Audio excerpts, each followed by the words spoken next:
Muy buenas tardes, queridos amigos, que el Señor les bendiga. Bienvenidos a Vida para Todos, Costa Rica. Paz del Señor para sus vidas.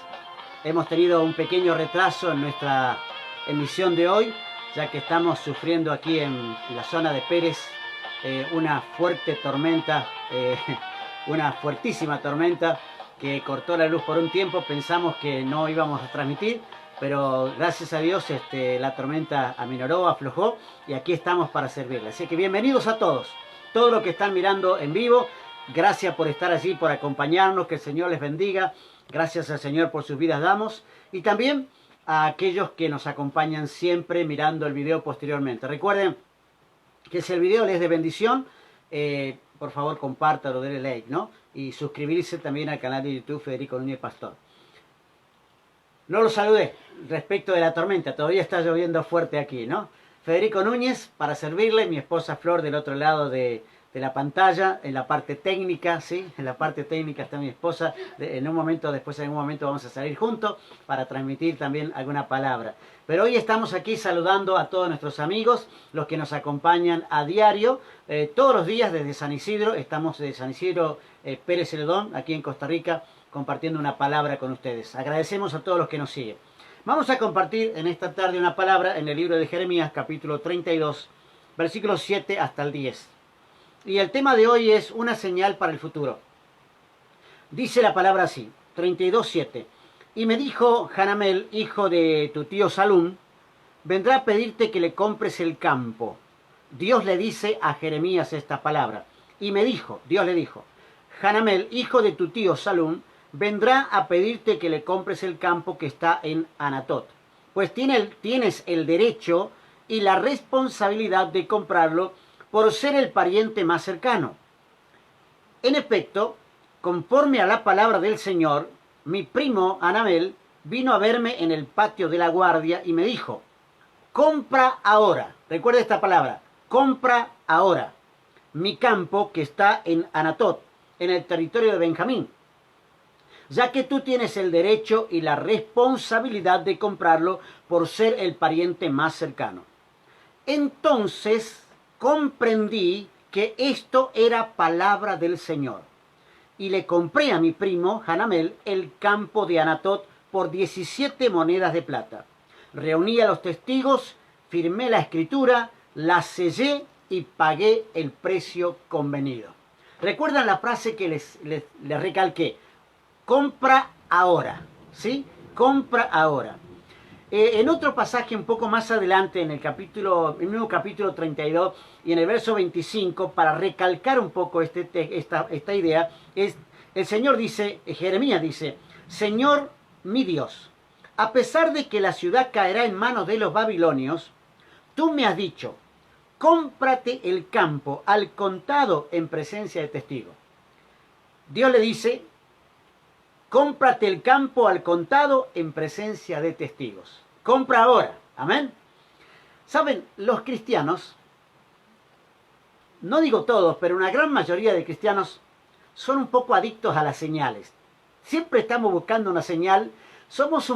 Tenemos un poco el espíritu de Gedeón, ¿no? Queremos una señal, queremos que nos moje el vellón de un lado, y si lo moja de un lado, pues después queremos otra señal, y eso significa que permanentemente estamos buscando señales, una señal, ¿no? Que si me voy a casar, si cruza un carro de color rojo, me voy a casar, ¿no? O si en este momento pasa un avión, tengo que tomar tal decisión. Y si en este momento viene alguien y toca mi puerta, siempre estamos buscando una señal.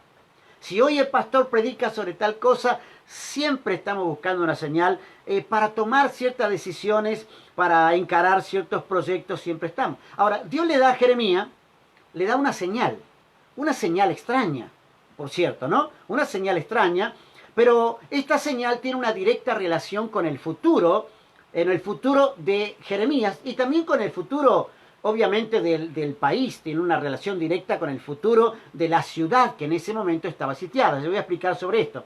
Aquí debo dar una aclaración antes de continuar.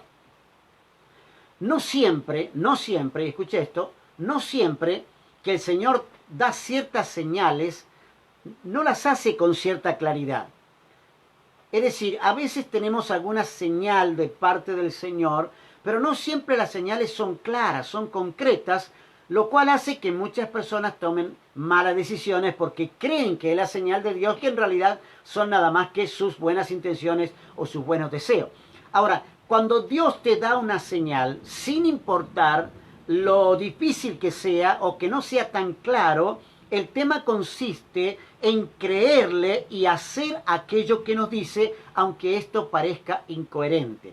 Lo que le está diciendo a Jeremías aquí tiene cierto grado de incoherencia, yo lo voy a explicar. El cuadro, para explicarle un poco el tema, vamos a ir al cuadro de situación. En primer lugar, el estado de sitio. Hay un estado de sitio porque nadie sale, nadie entra de Jerusalén. Jerusalén está sitiada por el ejército babilónico. Este sitio llevaba aproximadamente 2 años, con cierta intermitencia, ya que en la mitad de este sitio el ejército egipcio había venido también para tomar Jerusalén, para conquistar Jerusalén.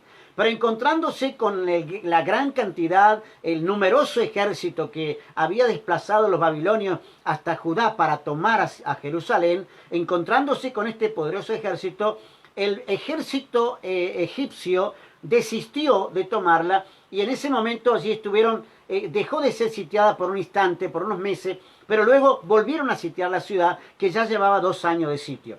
Ahora, ¿cuál era la razón del sitio? La razón del sitio era la continua desobediencia del pueblo, ¿sí? El alejamiento de los mandamientos del Señor, la constante y persistente búsqueda en asuntos de la idolatría. Obviamente que todos estos asuntos eran reprobados por el Señor.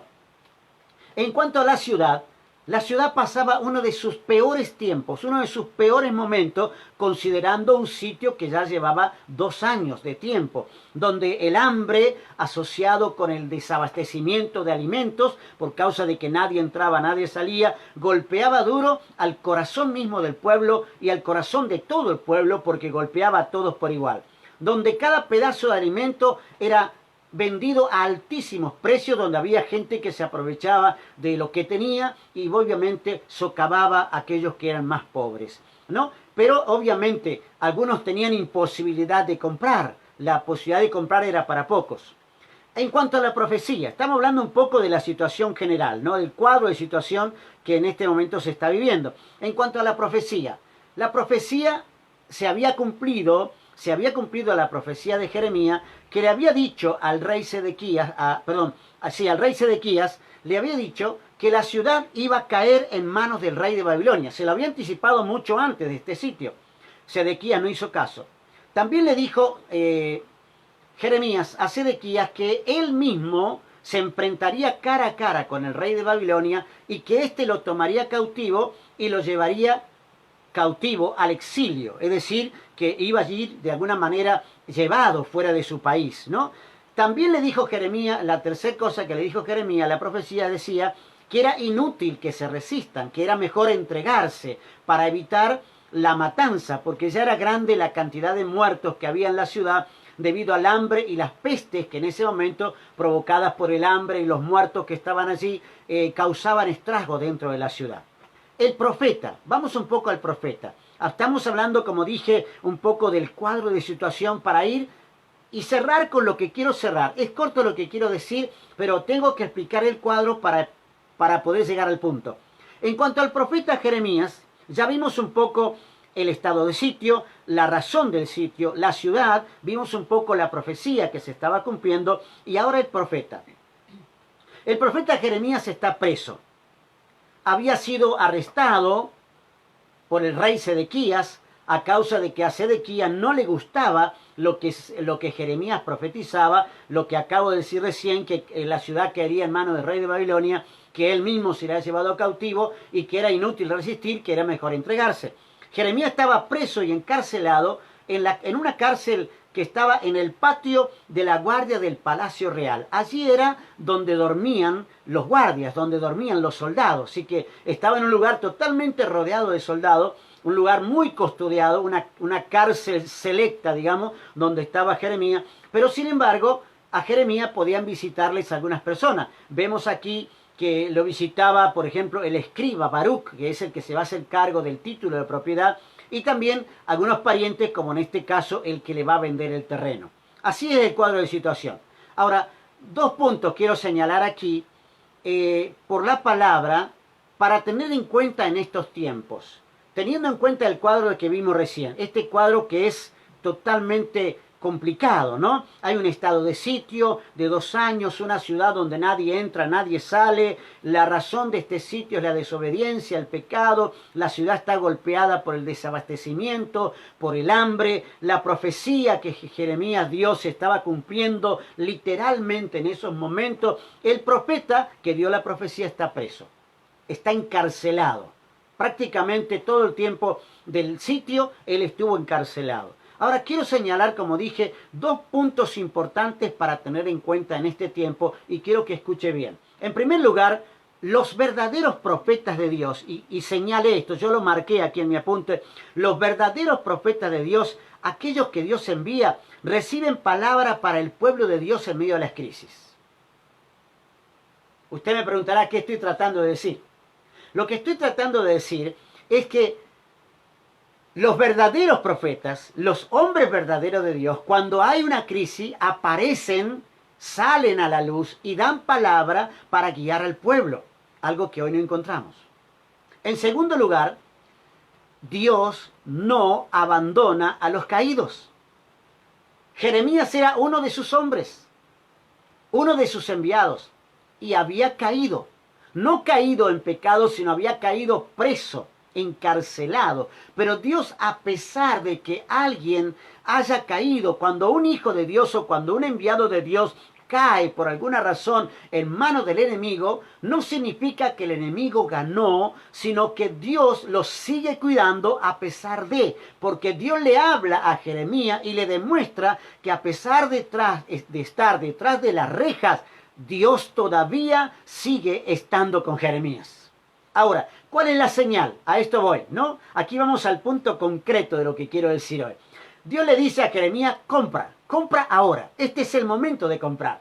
Y uno dice, wow, en medio de una crisis, no, voy a guardar dinero para poder mantenerme durante la crisis. En medio de la situación de conflicto, voy a tratar de guardar los ahorros bajo el colchón o en el banco o donde sea, pero voy a tratar de no usarlo porque esto es mi salvación. ¿Quién compra en medio de la crisis? Son pocos los que se animan a comprar en medio de la crisis. Solamente hay gente que tiene mucha luz, que tiene mucha capacidad, que aprovechan las crisis para beneficiarse de ella. Ahora, Dios le dice a Jeremías, compra y compra ahora. Escuche, Jeremías estaba preso en la cárcel del palacio. La ciudad estaba sitiada. Todos los alrededores de la ciudad estaba invadido por un ejército muy numeroso de todos los soldados que Babilonia había traído. Como el sitio dura bastante, todas las casas, todos los lugares que había alrededor de Jerusalén, en kilómetros a la redonda, estaban ocupados, más bien usurpados. Ahora, ¿dónde está Anatot? Uno cuando va a comprar, ¿no? Uno lo que debe tener en cuenta cuando va a comprar, por lo menos 3 cosas básicas que hay que tener en cuenta cuando uno va a comprar para invertir en la compra de una propiedad o de un terreno. Uno lo primero que tiene que saber es dónde está la propiedad. Yo no compro una propiedad sin saber dónde está. Tengo que saber dónde está. Anatot era la ciudad natal de Jeremías. Estaba aproximadamente a 5 kilómetros de Jerusalén, pero el terreno estaba ocupado por el ejército babilónico. Posiblemente ese campo estaba lleno del campamento de los babilonios. Es decir, que en ese momento estaba usurpado. El terreno que le está ofreciendo su pariente, Anamel. Le está diciendo, quiero que me compres un terreno, pero no le dijo el terreno está ocupado. No le dijo el terreno ya me echaron, me quitaron mi casa, me quitaron mi campo, me quitaron todo lo que era mío, me echaron y ahora viene y dice, quiero que me compres el terreno.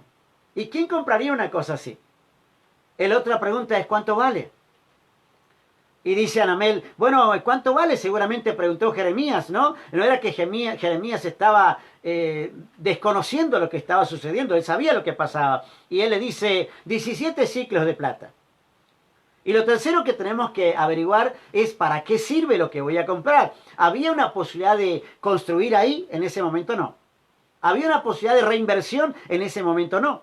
Porque en ese momento todo el pueblo por 70 años iba a ser llevado cautivo. Jeremías lo sabía, él mismo lo había profetizado. Es decir, que esa propiedad por 70 años no iba a poder ser usada. Por lo menos en un día cercano no, en 70 años sí. ¿Quién compra una propiedad para usarla dentro de 70 años? Ni siquiera vamos a estar, ¿no? Pero dice la palabra, el que atiende a la palabra prospera. Dice Proverbio 16:20, el que atiende a la palabra prospera. Dichoso el que confía en el Señor. Amén. Dichoso el que confía en el Señor, porque aquel que atiende la palabra, sin importar lo extraño que sea, porque la señal que Dios le dio a Jeremías era, compra un terreno ahora, en medio de un sitio, con una ciudad devastada, con las posibilidades que había de que los invasores ya tomaran la ciudad, que fueran todos llevados cautivos, que fueran muertos. Así que, ¿comprar un terreno para qué? Es que Dios cuando te habla, no habla acerca de tu presente solamente. A veces queremos respuestas para el presente, pero las respuestas que Dios da no siempre son para el presente. Cuando Dios habla, muchas veces habla del futuro y no del presente. En este caso, Dios le estaba hablando del futuro. Y de un futuro no cercano, sino de un futuro lejano. Era una señal que hablaba del futuro. Ahora, quiero decir esto antes de ir cerrando. En el peor de tus escenarios, es cuando Dios te va a hablar. Eso fue lo que pasó con Jeremías.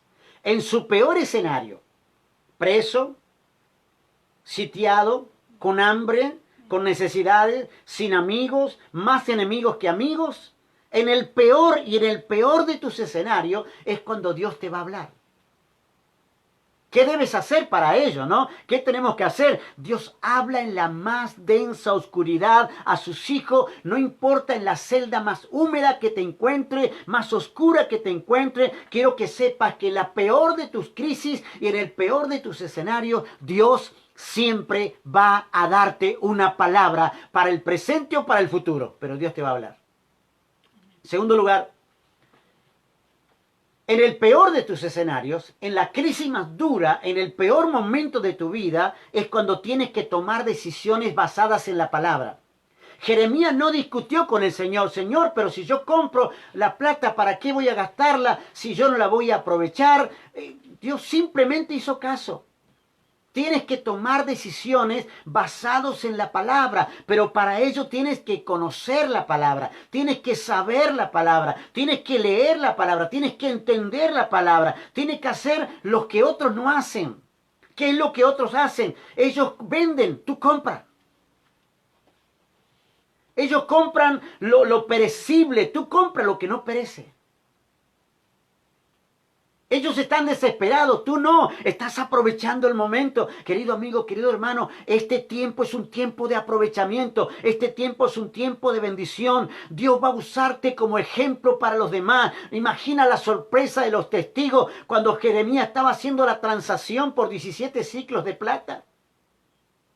Compraba algo que para ellos no era lógico. Seguramente miraban al profeta y Anamel, el vendedor, decía, ¿qué negoción que estoy haciendo? Estoy vendiendo algo que no es mío, que ya lo perdí y este tipo me está pagando y yo no sé para qué, pero lo mío es un negocio grande. Lo que no sabía era que el negocio grande lo estaba haciendo aquel que estaba obedeciendo a la palabra de Dios.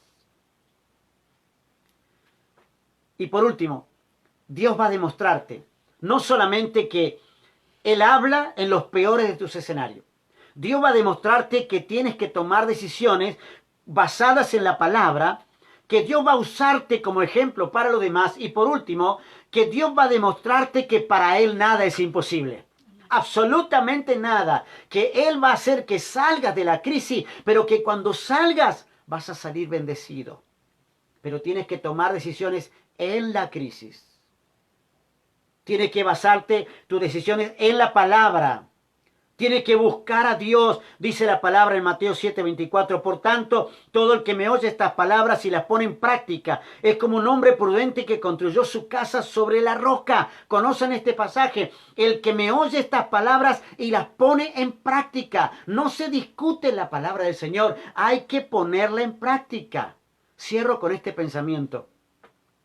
¿Qué debo hacer entonces? Se pregunta usted. ¿Qué tengo que hacer? Pastor, ¿qué hago?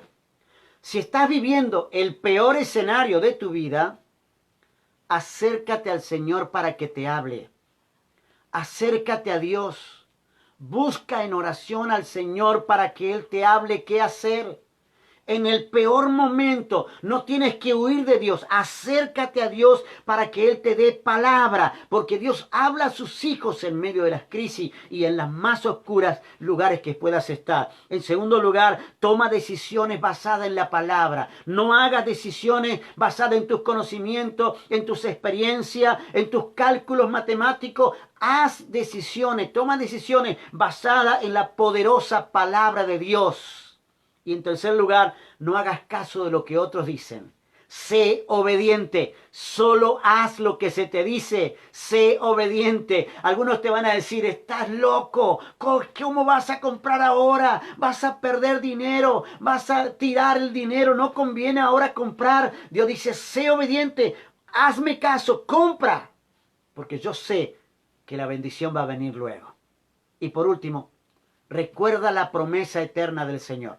Para Dios, nada hay imposible. Dios le dice a Jeremías, ¿acaso hay algo imposible para mí?